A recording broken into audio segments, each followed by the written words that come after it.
حضرت ابو ہریرہ رضی اللہ عنہ سے روایت ہے،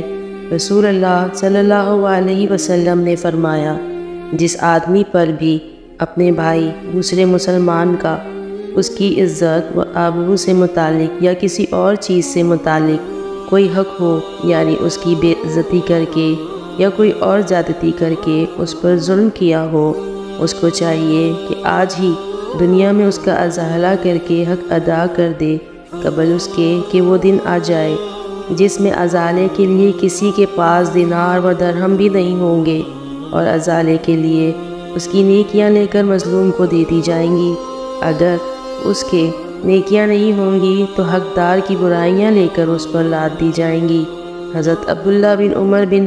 معاذ رضی اللہ عنہ سے روایت ہے کہ نبی کریم صلی اللہ علیہ وسلم نے فرمایا، مسلمان وہ ہے جس کی زبان اور ہاتھ سے دوسرے مسلمان محفوظ رہے، اور مہاجر وہ ہے جو اللہ کی منع کی ہوئی چیزوں کو چھوڑ دے